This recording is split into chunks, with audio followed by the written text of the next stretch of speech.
Hi friends, ఏంటి నవీన ఇంకా ఎక్కడికి వెళ్ళలేదు అనుకుంటున్నారా? వెళ్ళానండి, ఆర్కే బీచ్కి వెళ్ళాం. ఈసారి తొట్టి గ్యాంగ్తో వెళ్ళాను, బావతో కాదు. మా రోహన్ గారు వాళ్ళందరితో కలిపి వెళ్ళాము. లోపలికి వెళ్ళేటప్పటికి రంగుల రథం తిరుగుతుంది. నేను అక్కడే ఆగిపోయాను, ఎందుకంటే నాకు చిన్నప్పుడు రోజులు గుర్తొచ్చాయి.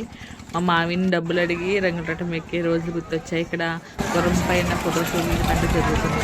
అలా కొంచెం ముందుకు వేస్తే మనకు ఎంతో ఫేవరెట్ అయిన పీస్ మిఠాయి కనిపించింది. పీస్ మిఠాయి చూస్తూ అలా ముందుకు వెళ్తే చూడండి, ఇక్కడ జనం ఎంతమంది ఉన్నారో.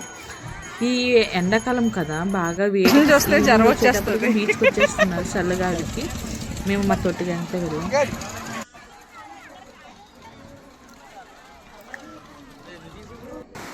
ఇక మా రోహన్కి ఫోటోషూట్ జరుగుతుంది.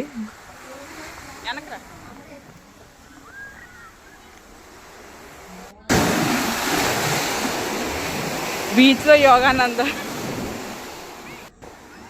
చాలా బాగా ఎంజాయ్ చేసాం. చూడండి, ఈవినింగ్ టైంలో బీచ్ని అలా చూసుకుంటూ ఆ చల్లగాలికి ఎంత బాగుందంటే ప్రశాంతంగా ఉంది మనసు అంతా.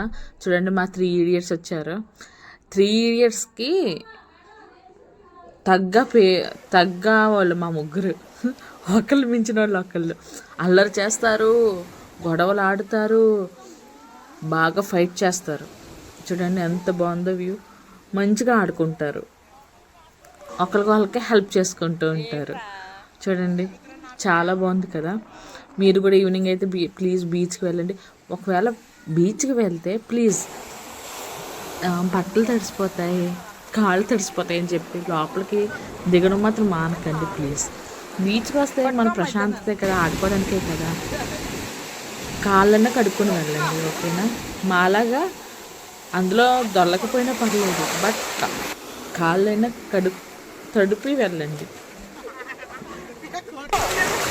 చూడండి, మా జాతర కార్తీక్ తన లోకం తందే, ఎవరితో పెద్దగా మాట్లాడు, కానీ అందరూ మాత్రం ఎంజాయ్ బాగా చేస్తారు. అందరూ బాగా చేస్తారు.